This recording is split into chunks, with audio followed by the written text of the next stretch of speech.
السلام علیکم حضور. السلام علیکم. فرمائیے. میرا نام محمد نعمان ہے. میں جماعت علم سائنس سے آیا ہوں. میرا سوال یہ ہے کہ نور کیا ہے؟ کیا نور؟ نور کیا ہے؟ نور نور کی بات کر رہے ہو؟ جی. نور روشنی کو کہتے ہیں، ٹھیک ہے.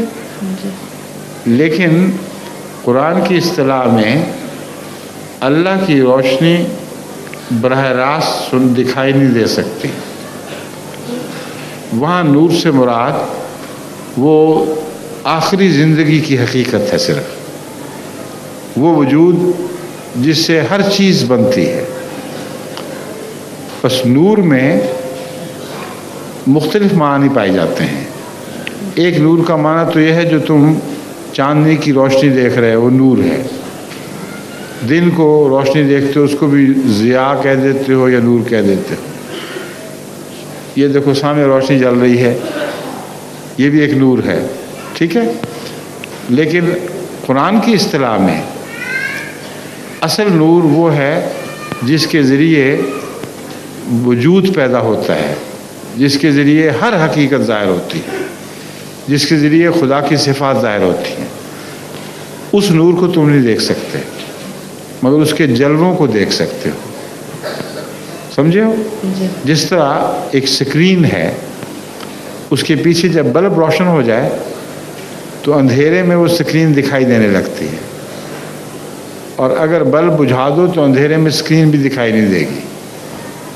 تو اللہ تعالیٰ کا نور وہ ہے جس کو ہم اپنی آنکھ سے نہیں دیکھ سکتے، مگر سورج جب چمکتا ہے تو ہمیں پتہ ہے کہ پیچھے اللہ کی ذات ہے جو اس کو چمکا رہی ہے.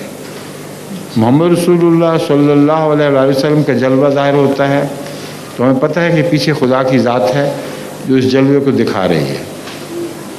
کھانا پینا، روٹی پانی، زمین آسمان، ہر چیز اللہ کے نور کی وجہ سے جلوہ گر ہے. ان معنوں میں اللہ فرماتا ہے اللہ نور السماوات والارض، کہ اللہ آسمانوں اور زمین کا نور ہے. وہاں نور سے مراد یہ ظاہری روشنی نہیں ہے، مراد یہ ہے اللہ ہی کی حقیقت سے زمین اور آسمان کی حقیقتیں قائم ہیں، اور وہ پردہ ہیں جن کے پیچھے ہمیں خدا دکھائی دیتا ہے. یہ نور کے آخری معنی ہیں. باقی تفصیلی بحث جو ہے وہ مختلف وقتوں میں مختلف سوال و جواب کی صورت میں دیتا رہا ہوں، تو وہ خطبوں میں بھی ہے، درسوں میں بھی ہے، اس میں سے تم دیکھ سکتے ہو. ٹھیک ہے، شکریہ.